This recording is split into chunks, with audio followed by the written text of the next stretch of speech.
Hi, and welcome to Community Hotline. My name is Monica Weitzel. We're here at MetroEast Community Media in Gresham, Oregon. And with me tonight, I have a couple of guests from Impact Northwest.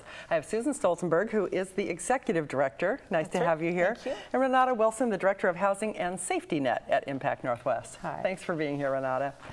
So Impact Northwest has been around for quite a long time. And as I was telling you earlier, I used to catch the bus right outside of your building there. And I've had some friends who have done volunteer work there, but I don't know a whole lot about it. So maybe you can start, Susan, by giving me a little history. Tell me why Impact Northwest was started and go from there. Okay, great. Thank you. And thanks for letting us be here. Oh, sure. Tonight. My pleasure. It's great. So Impact Northwest started in Southeast Portland, inner Southeast at the time, in response to the growing poverty in that area. And it was a group of 5 neighborhood associations and 4 faith communities who got together and said, what can we do in our community to improve and take charge of the needs of the folks in our community. That's kind of impressive in itself, 4 faith communities and 5 neighborhood associations being able to come together. Yeah, and it still represents who we are, really. We're very community-based. That was 1966, and we were the recipient of some of the first War on Poverty funds under the Johnson administration. Really?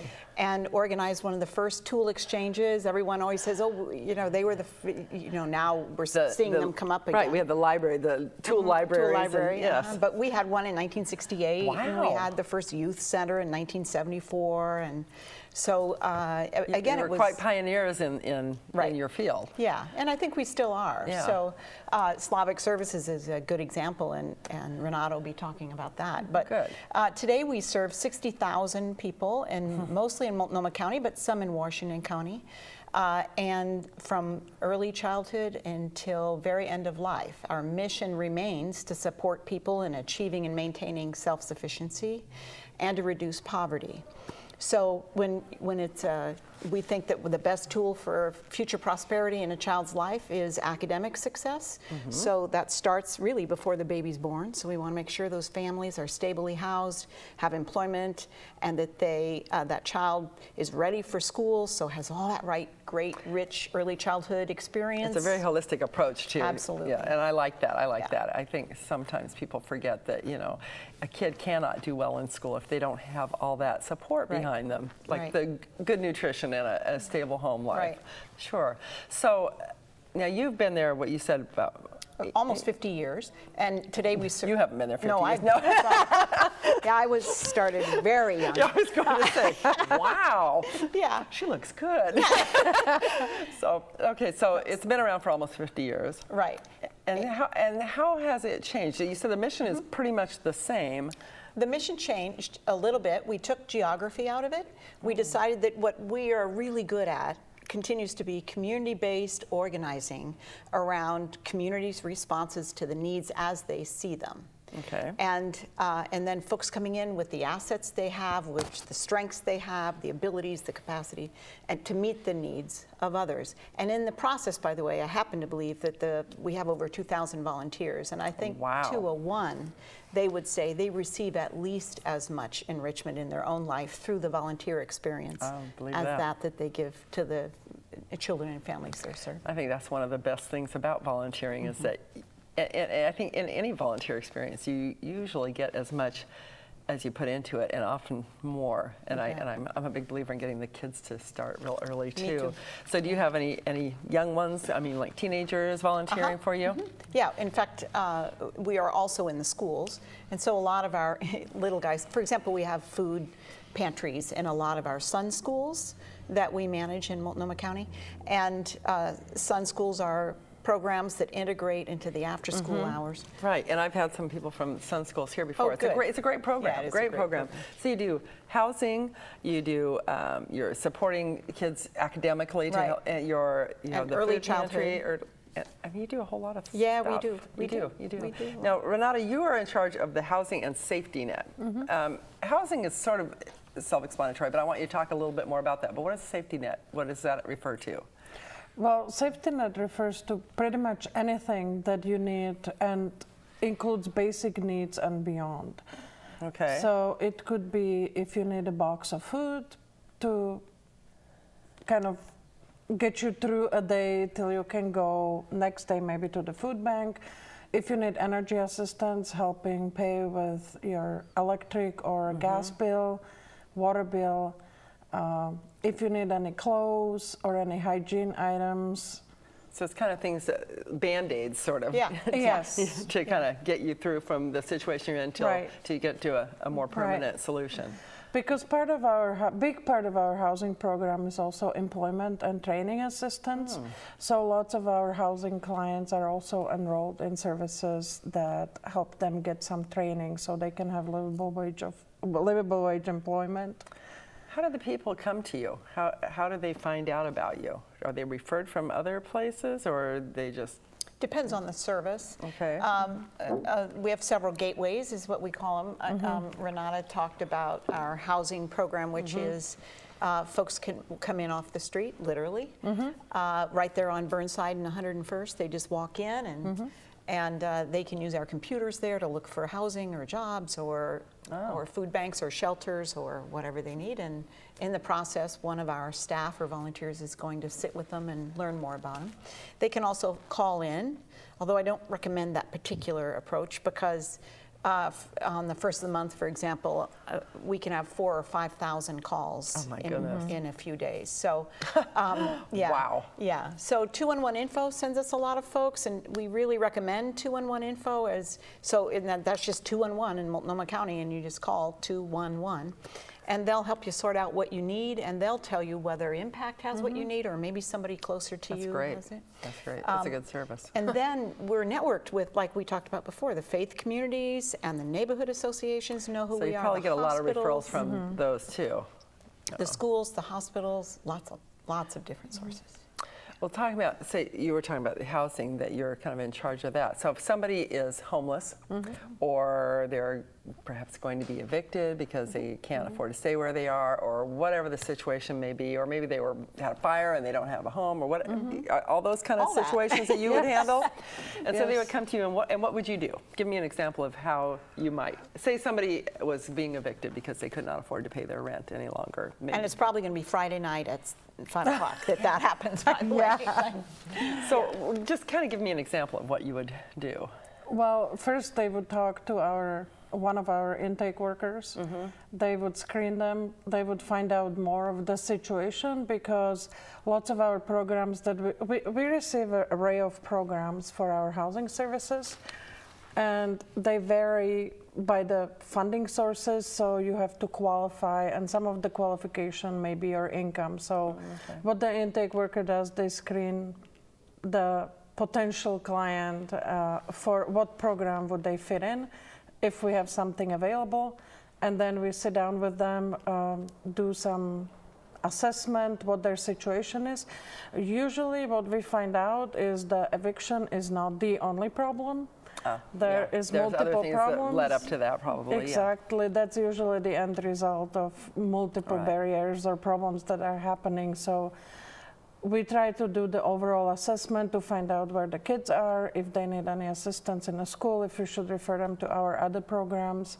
If there are any early, like babies or something, we make sure they have all the food and diapers and all that, so we have all the basics. It's kind of like one-stop shopping, isn't it? Yeah, That's great. Try to be. That's great. Now I know you have a couple of events coming up that I want to talk about, but one of the things that you talked about was you have Slavic services. What exactly? Now you're involved with that, or both of you? How does that? Tell me what that. What does that mean? Yeah. What does that mean? Does it mean it's like in mid-90s when there was this really larger wave of immigrants from mostly refugees from former Soviet Union? We realized that they really need culturally specific services, because the adults, for the most part, had a hard time understanding or speaking English. Sure. So we started hiring people from that region that understand the culture, speak the language, so they can assist them to kind of assimilate in their new kind of surroundings. Yeah. Me, myself, being from that part of country, I'm from former Czechoslovakia.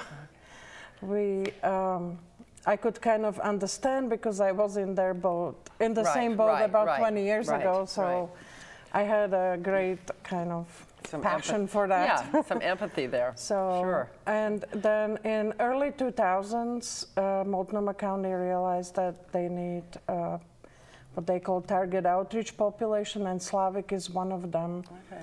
Because like Eastern European actually are the fastest growing minority. Is that right? According wow. to, Wow. We had some pictures that I think you provided that, yeah. so I think maybe we should take a look at them now, and maybe you can tell me what we're looking at when they come up on the screen. But I think they were from the Slavic, or some of them Right, were from the some. Slavic One of the- yeah. Services program. So we'll see And if our we can- services, like our other services, are geared to serve the family from the very youngest babies and to include also the elders. Good. So what are we looking at here? This is actually Easter celebration from 3 years back.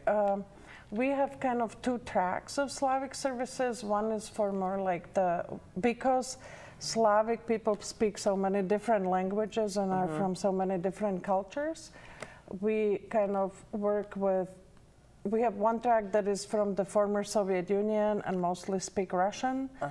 And they mostly are accessing our housing and safety net services. This picture is from Easter celebration, and that's from our other track, which is more like Western, Central European, mostly Czech, Slovak, people from Poland.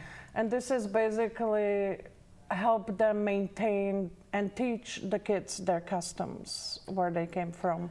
Because Not a lot of the to kids were abandon. probably born here, Lots of kids are but born the parents here, were yeah. from the old country. So that's great. Help them Yeah, and- retain that sense of identity, ethnic identity. That's wonderful. It also allows us to invite in folks who may not be receiving direct services, but it's a community-wide event, and so then there's that subtle awareness that grows. That subtle awareness that grows that we can be a resource to them for Great. a variety of things.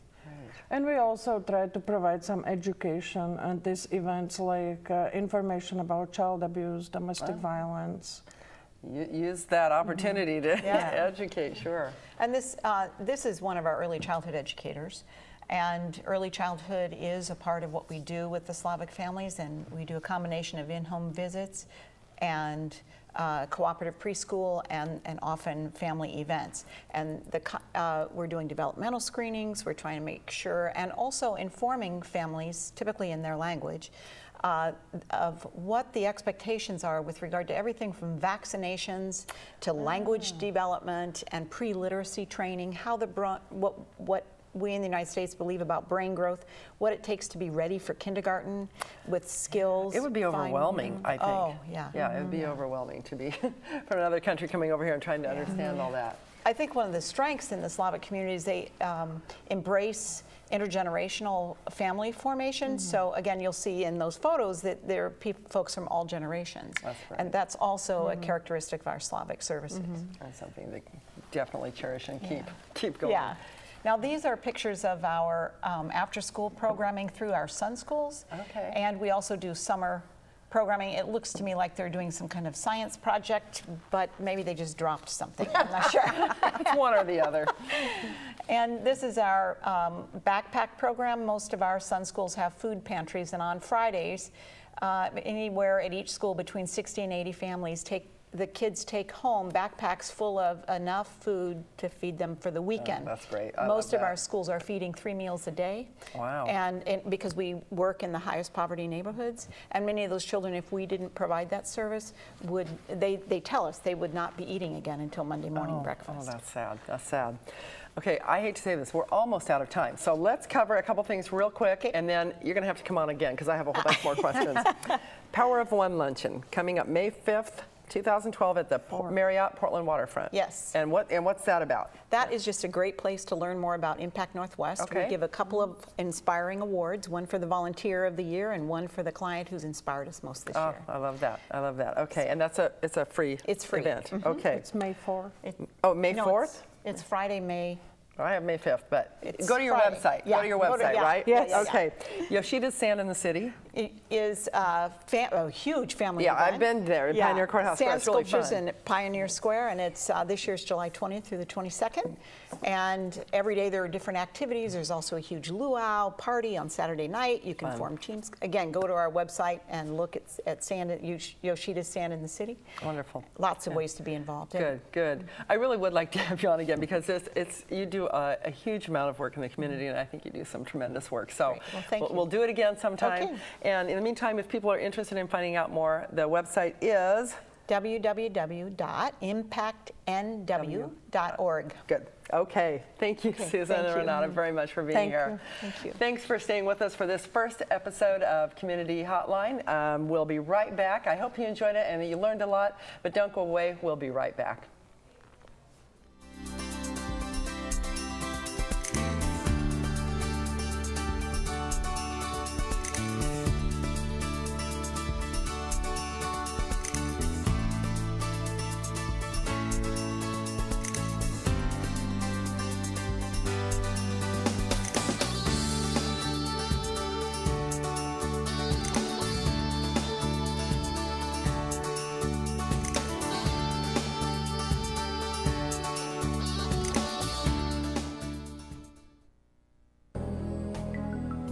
A place to grow, to learn, To be happy.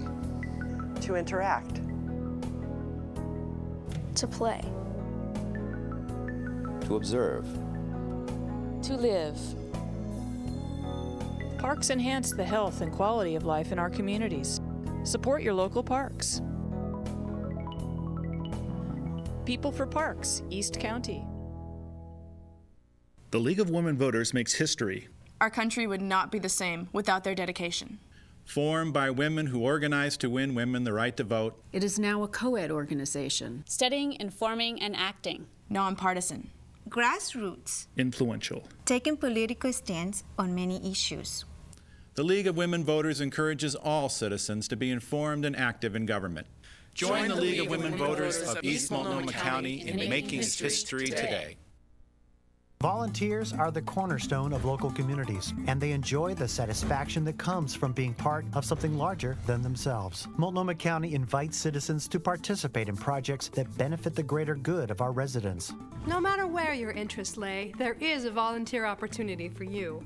From helping families through hard times, to working on a citizen advisory board, to making your neighborhood the place you want to live. The opportunities are endless. Through offering your time and talents, you can help provide programs and services that benefit all of us. You have the potential to make Multnomah County a better place to work, play, and live.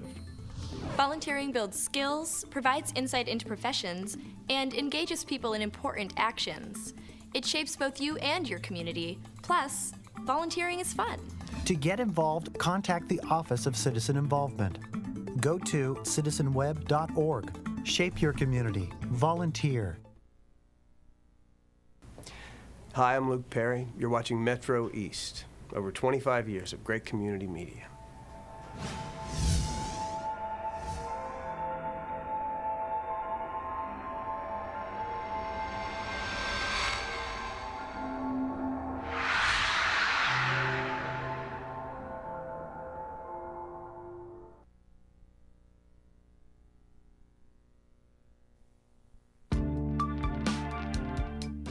Alone, our reach is limited.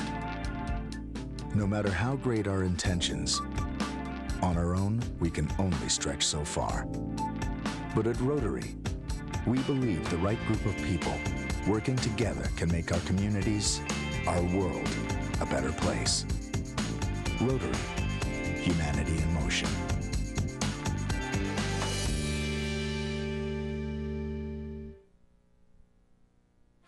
¿Están listos? Free GED classes. Are you ready? Clases gratis de inglés. Yo estoy lista. Transportation for free. I'm ready. Clases gratis de computación. ¿Qué listos? We're ready. Come to Listos. If we can do it, you can do it.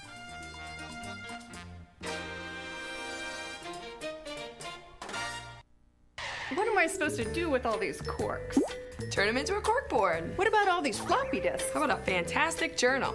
I wouldn't learn how to make cool things like that. Well, come on down to Scrap. Scrap has monthly workshops where you too can learn how to make great things. We provide everything you need. For more information, call 503-294-0769 or go to www.scrapaction.org. Scrap. Create more, consume less.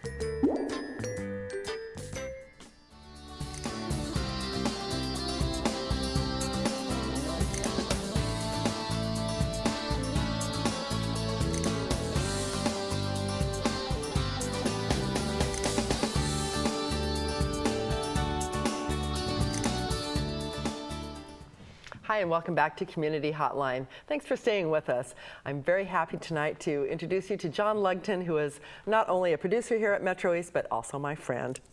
Thank you, Monica. It's nice to have you here, John. Now, John, you are here tonight to talk about a project called Legal Logic. And tell me the backstory on that, if you would. What is Legal Logic all about, and why are you working on this project? Well, we have been fortunate enough to receive a grant from the Multnomah Bar Foundation Civic Education Fund. Managed to get that out. That's a mouthful. And this is our second grant we've received from them. And we decided to do something a little bit different with this one. And last year we were working on another project which had us down at the courthouse loads and loads. Two great videos. It was good fun, yeah. And during that process, we kind of realized that there were a couple of areas that were really kind of interesting. And one of them is judicial independence, and the other one is the diversion courts. And so we had the grant, and we were planning on doing a talk show, public affairs kind of style thing. And, you know, those both seemed like some really good topics to pursue, so as we could let folks out there know a little bit more about what's going on. So you're basically going to educate people on things that they probably always have wondered about, but they've never had it explained clearly. Is that it?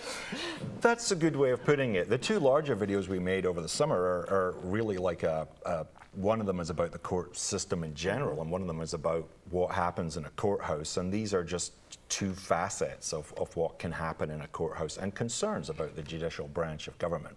Yeah, it's funny. I've watched the first projects that you worked on, and thinking that I know quite a bit about the system, but really I learned a lot. I mean, because everything was explained really clearly. It gets confusing, and what you learn maybe back in high school or college or whatever is, sometimes it gets muddled up through the years, and things have changed too. Yeah. So this project, however, you have two different areas you're going to be talking about. You brought a couple little clips, little snippets, if you will, from the project, right? Yeah. Should we take a look at one of them now? Yeah, I think it'd be good to start with the judicial independence. Can you set it up a little bit? Tell us what we're going to be looking at, or? Well, we managed to get an interview with Chief Justice DeMunis from the Oregon Supreme Court, and also from Judge Maurer from the Multnomah County Circuit Court. And we pretty much asked them the same question. Okay. Are there threats to judicial independence? Simple as that. Okay. And this clip kind of shows that there's two different takes on it. So. Okay, let's watch that now. Super.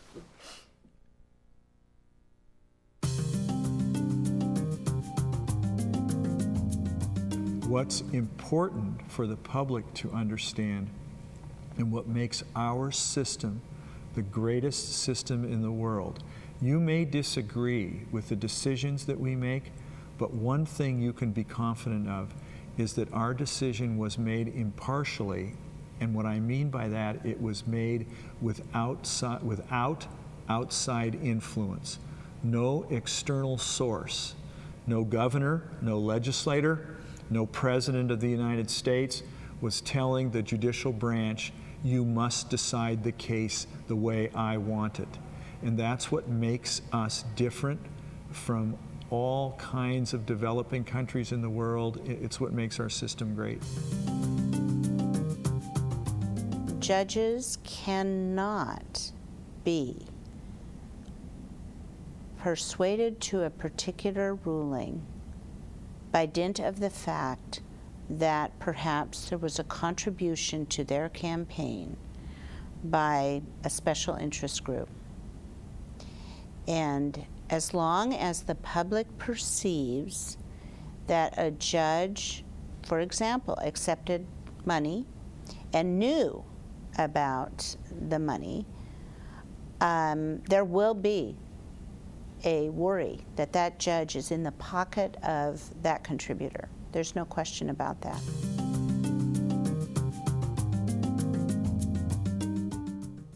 Good point. She's absolutely right. So this project is, how long is this going to be? How long of a... Well, we're going to make two kind of 30-minute talk shows, public affair styled shows. Okay. And the first one is going to be about the subject material we just saw, the judicial independence.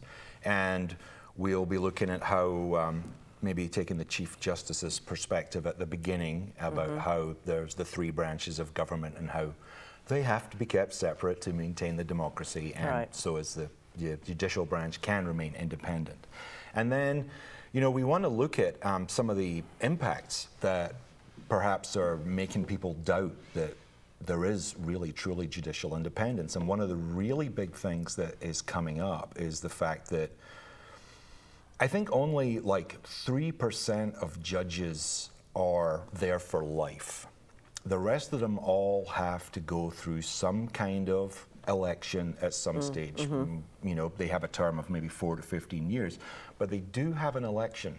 And so maybe they've made a decision that wasn't with, you know, the public's perception of it or the media's perception of it. How does that kind of then impact? And then people look back to see who contributed to their campaign. Yeah. So who were their supporters? We really want to explore that. And just to get it out in the open for people and to actually, I think in many senses, let them know that the judicial branch is actually themselves really concerned about it. I mean, the public has tremendous confidence in the judicial branch, as surveys have shown.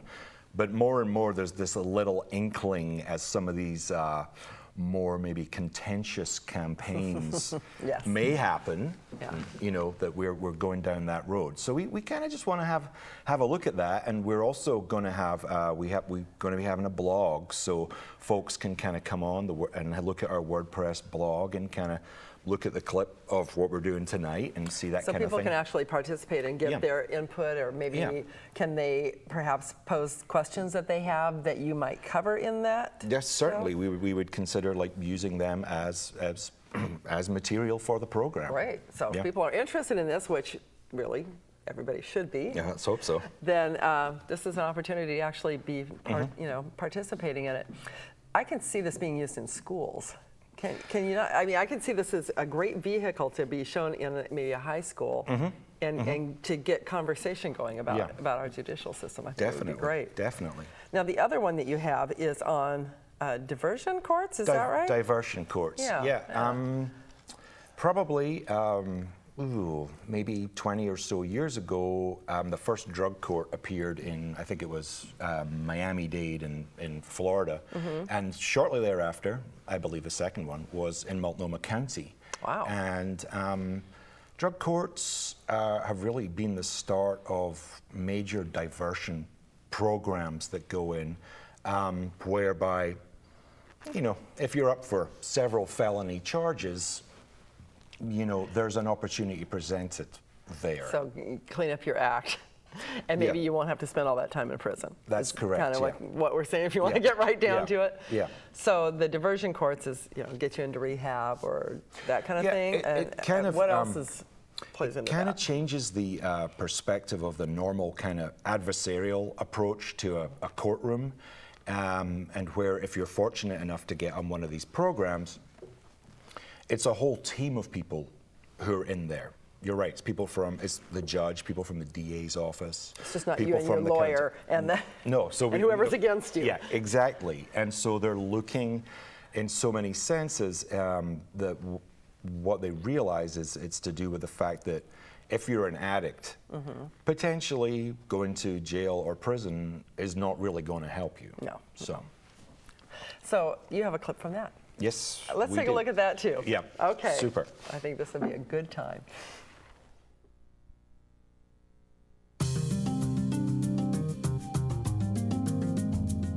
So the drug treatment court here in Multnomah County has been in existence for about 20 years. Started by Judge Carl Haas back in the early 90s. And it's designed to offer an opportunity for people who face felony level drug-related charges, so most commonly possession of heroin, possession of methamphetamine, any other scheduled controlled substances.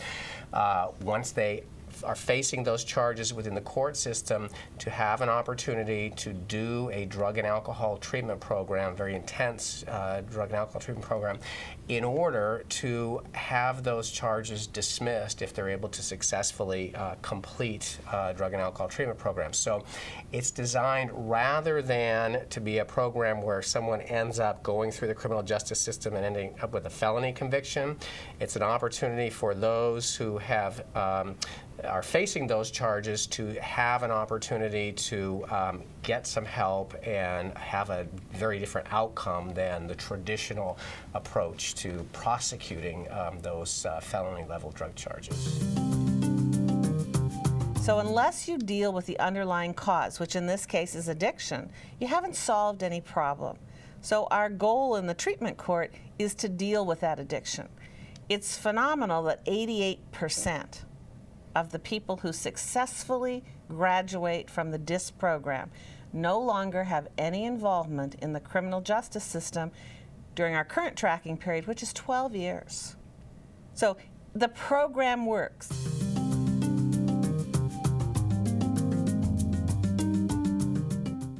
Well, that's good news. That is good news, and I think that's the key thing about these diversion courts is, you know, the U.S. has the highest rates of incarceration in the world, which is really quite astounding. And everybody knows that really incarcerating people usually doesn't change them. Well, yeah, and that's the key thing, because I think they were finding that, you know, drug offenders and maybe people who've had multiple DUIs who are going in there, at the end, you know, first thing you're going to do is, you know, come back out and continue and with do it again. And do it again. Yeah, so it's not that they're necessarily criminals, although criminal behavior can go along with that and often and probably usually does, but it's an addiction, it's a disease. So yeah, that's probably not the best place for them. Yeah, and I mean, and that is part of what makes these diversion courts really interesting, is there's an opportunity for somebody to basically go into rehab themselves and you know, really change their life at the end of it. And the big plus, I think, is Judge Matarazzo there, who does the drug the DUI court here, the DISC program, is the fact that the recidivism rates, you know, they don't go back and commit further crimes. That's pretty amazing, on a pretty good level. I was sort of surprised at that high of a percentage. And there's a pretty decent savings involved. I'm sure. I'm sure. Yeah, which, you know, with all we hear about budgets and everything and closing down prisons and, you know, that's it, you know. If those people aren't out there committing more crimes and they're not ending up back in jail or prison where it's going to cost all the taxpayers more money, I mean, it's kind of a win-win. So what is your program going to actually, is there a point of view on this particular subject? Whereas, you know, the first one you talked about, there's sort of a couple of sort of ways to look at the judicial.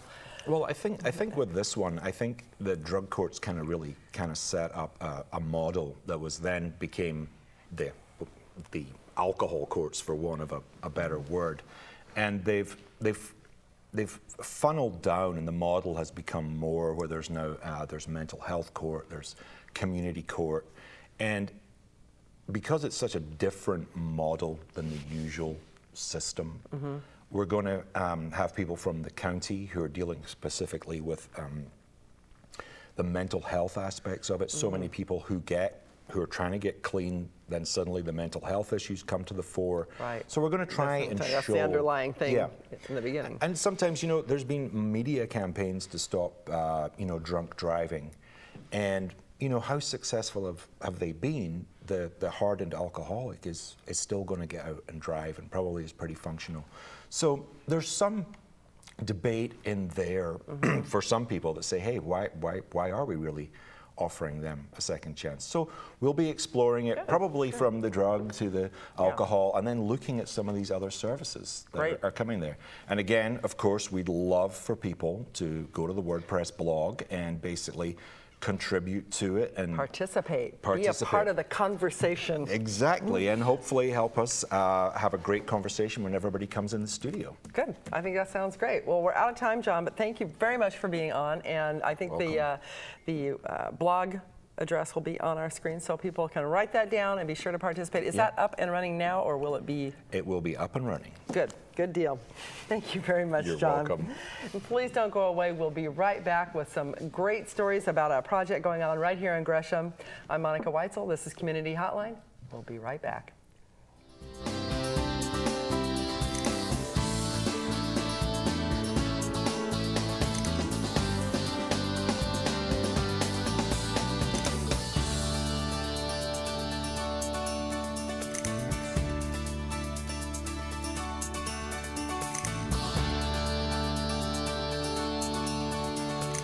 People are aware of the problems of hunger and poverty, but few realize how severe these issues are in East County. Every winter we find hungry and homeless people on our streets.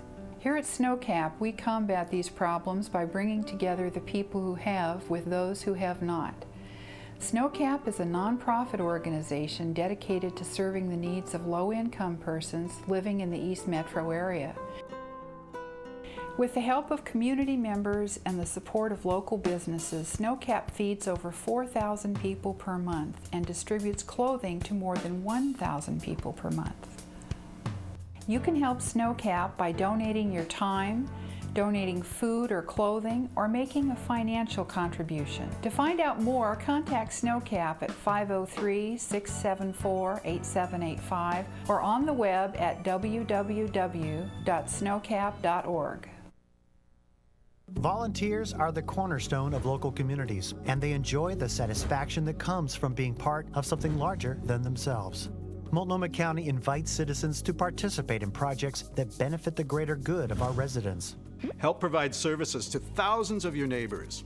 Sound impossible? 1,700 members of your community are already doing this, and so much more, by volunteering with Multnomah County Library.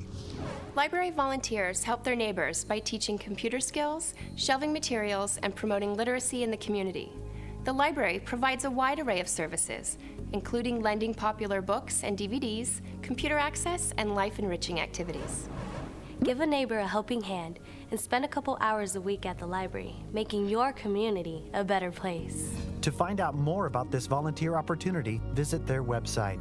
To explore other volunteer opportunities, contact the Office of Citizen Involvement. Shape your community. Vienna Star was my guardian angel when my life was in shambles. They helped me find counseling and shelter. Vienna Star is great. They helped us pay our utility bills. And find health resources. I'm in college now because Vienna Star helped me find scholarships so I could put myself through school. Call 503-823-4000 to find out if Vienna Star can help you. Gracias, Vienna Star. This is the story about a group of kids who volunteered. Doing something nice for someone. We fixed stuff. Did some art projects with the kids. We fixed up his house. We worked in the woods. Cleaned up the park. Did something for the planet. We just did it. No other reason. And you know what? It was great. At first, they didn't know each other. Well, that didn't last long. This guy is really funny. Me? These are my new friends. Are you into it? Call 4-H or check out our website at areyouintoit.com. When disaster strikes, emergency professionals may be overwhelmed. Can you care for yourself and loved ones until help arrives? Can you help neighbors amidst the chaos? Are you ready? Get ready.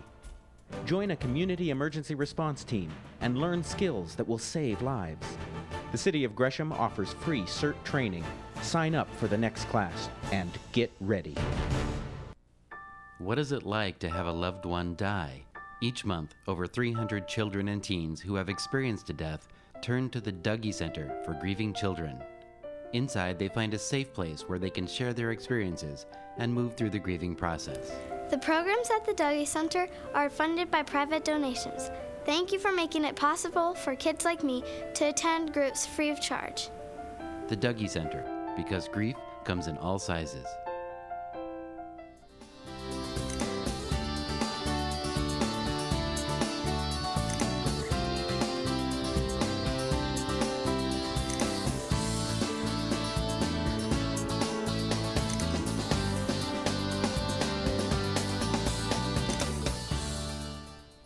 Hi, and welcome back to Community Hotline. I'm Monica Weitzel. We are still here at MetroEast Community Media in Gresham. And while we're in Gresham, we want to talk about a special project that is going on here. It's the Gresham-Sudu Island in Main City Park. And there's an island in the park, you say? I didn't know anything about this. I didn't know that this even existed. And I'm finding out all sorts of interesting things. And so, Tomiko, you are the chair of this Gresham-Sudu Island Restoration Committee, right? Tomiko Yes. Takeuchi, thank you for being here tonight. Oh, you're so welcome. And with you, Jim Card, who is the landscape designer. And you're both very, very involved in working on this project, aren't you? It's become beyond, I think, a passion. Yeah? It's become your life, has it? It has, and it's nice because there's kind of, we're very different. I'm not much of a garden person, and of course, he's our garden guy. So the stuff that I don't want or can't do, he's able to, you know, do that part. So it's a great team. You're a good team. Well, I heard you laughing since the minute you walked in the door, so I know you get along great. So, Tomiko, why don't you tell me a little bit about the history of this? Because this is not a new project. This is a restoration of a very old project. Yes, in fact, it was built in the 70s by a group of volunteers through JACL Gresham Troutdale. And most of them were Japanese farmers. They had been helping with the city on different projects, going to the different parks and thing and doing cleanup. And then they decided they really wanted to do something that was beautiful and was Japanese. Tell me what JACL stands for. Sorry, Japanese American Citizens League. Thank you. Okay. I want to make sure there's the L there. And so they just started out, everything was donated and all of the work was volunteer, and they gave the park or the garden to the city. And I think one of the best stories, they brought in 5,000 rocks from the Clackamas River and 35 boulders from Johnson Creek. And with their pickups and their, you know. Oh, I bet that was something to see. I'm sure it was. And then they had pathways that would go, and it took over 800 man-hours just to put in the pathways, which had the rocks that went around.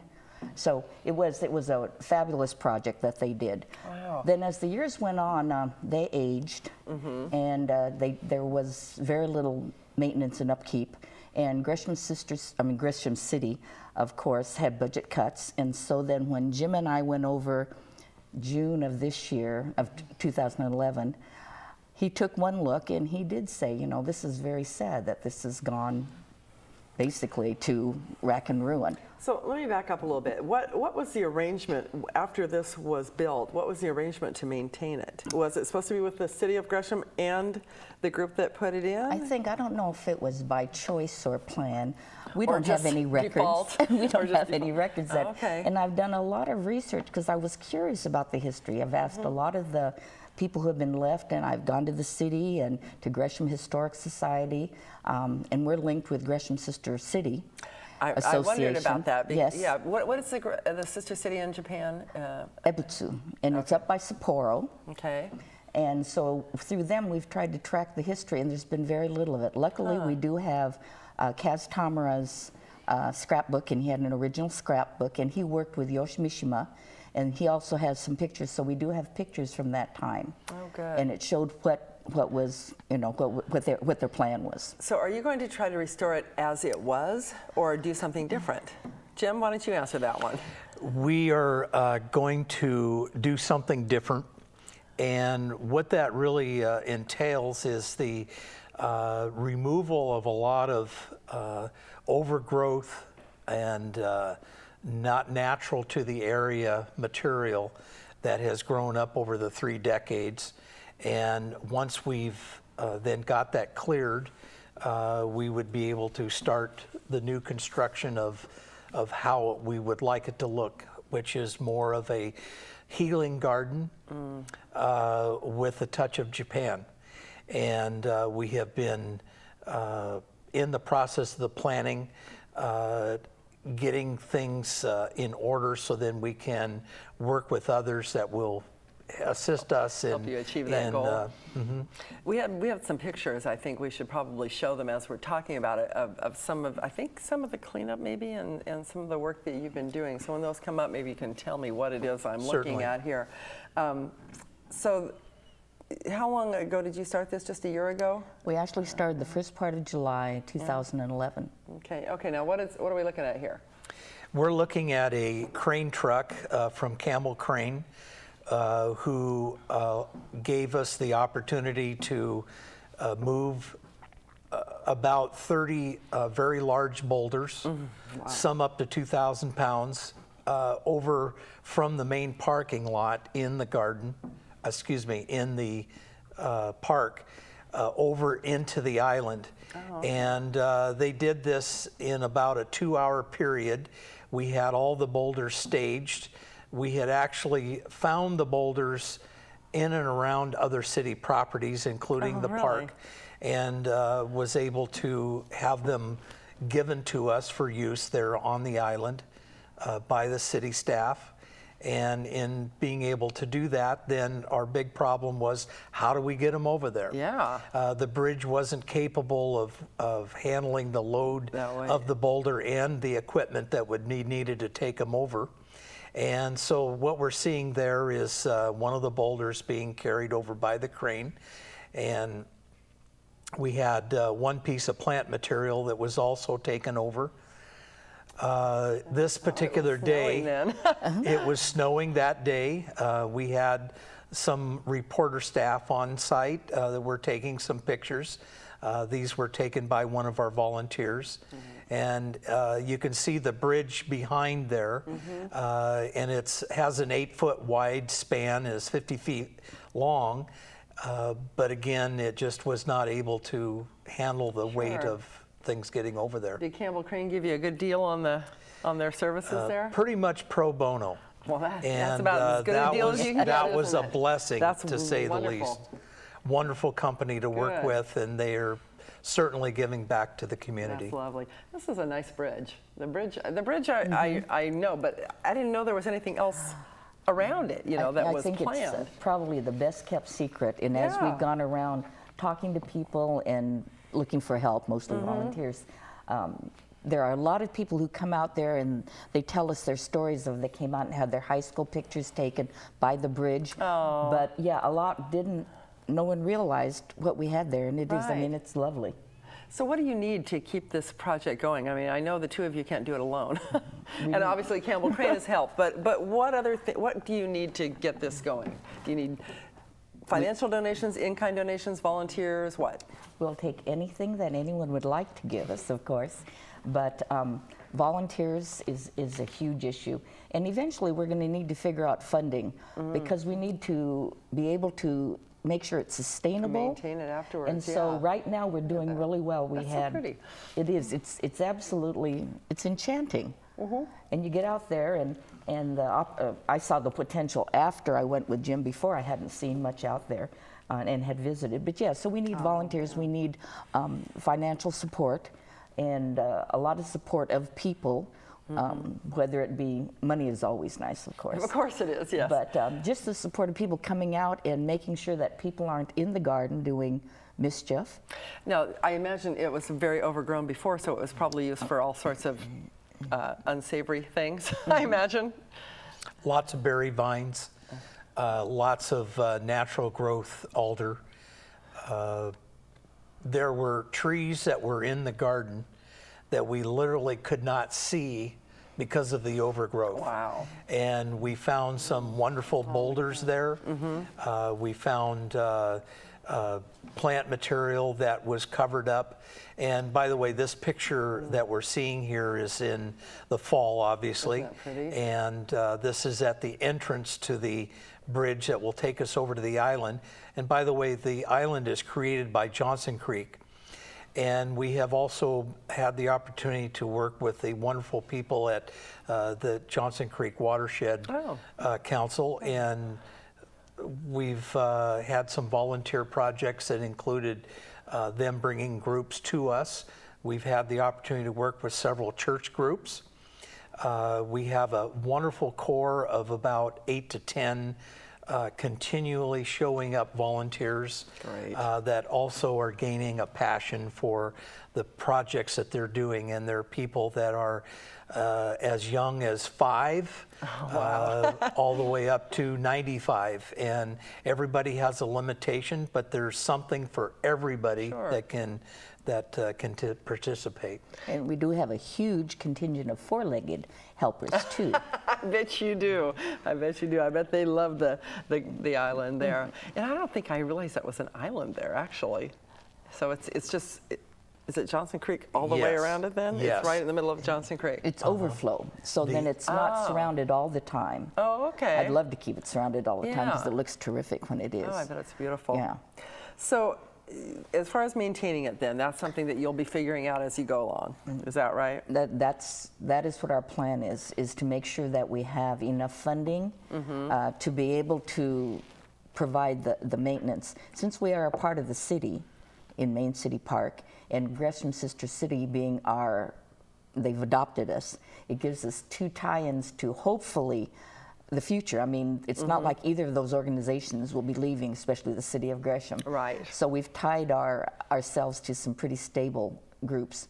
And it's a matter of figuring it out. We haven't done that yet. We have a 5-year plan for the garden. I was just going to say, you're pretty much in the early stages of this. Early stages. So 5 years is kind of your target date for finishing this? Is that that's crossing your when fingers? We'll get to what we would perceive as the final stages. Okay. And I see it as an evolving project. Right, it won't but just 5 end there, years will will it? be reasonable. I think when we're dealing with grants, donations, volunteer labor, and working with the individuals from the city to accomplish what we all want to get to. The portion of the maintenance is what we're looking for is a 50-year plan. After the rest of us are at a retirement stage of the garden, to be able to allow for that maintenance, and that's where having an endowment that will allow the city to be able to continue maintaining it. That would be perfect. And in the beginning, that was one of the city people's main concern is once you and Tamika were gone, what happens to it? Because that's what happened before. That's exactly what happened before.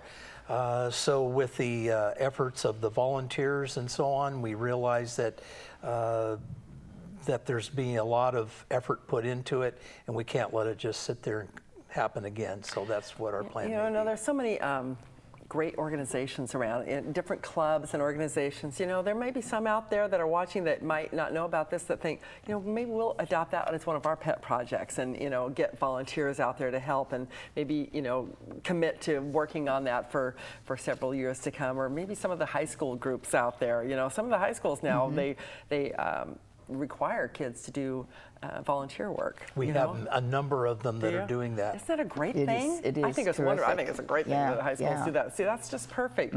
But I'm sure you need a lot more because this is a long-term project, and even after it's in the final stages, you're going to have to reassess every few years to see, okay, what's working, what isn't. These plants aren't thriving. They need to go. We need to do something else here. That kind of thing. I imagine. Well, that'll be part of the planning process to make sure that we select the things that are going to do well there. And we're dealing with our neighborhood beaver as well. And he's helping us with the reforestation program. I love it. And do you have a name for him? You need to name him, Actually, we haven't even seen him yet. We just see the results of his efforts. The name will become obvious. During the process of establishing the plan, as it would be, we'll determine a lot of the things that will do well there. Right now, our big objective is to overcome a lot of the erosion that's taken place over the last 30, 40 years and replacing that and planting those slopes that go down to the creek with plant material that will hold it in place. Good. It'll be, we're just about out of time, but I keep thinking this will be great when you're in the final stages, and you can have a group of delegates from your sister city in Japan come over and, you know, like, I don't know what you call it, have a ribbon cutting or something and have them there. Wouldn't that'll be great? Yeah, Wonderful. And we do hope to have fundraisers that will be able to enjoy the area. And especially to show the garden off, because it's going to be amazing. Well, it's going to be, and it's going to become more of a place for people to go have those wedding pictures and the graduation pictures and that kind of thing. Great. Well, thank you both for being here. I love hearing about it, and it's an exciting project. So I hope there are people that are watching that are going to want to become involved, donate money, time, whatever they can to help you along with this project. You're a good supporting spokesperson. Yes. Good. Yes. Thanks. Well, thank you for watching this episode of Community Hotline. I'm glad you joined us here tonight. Remember, we're here every Wednesday night at the same time, and we're also on your internet, so you can watch us there at MetroEast.org. I'm Monica Weitzel. This is Community Hotline.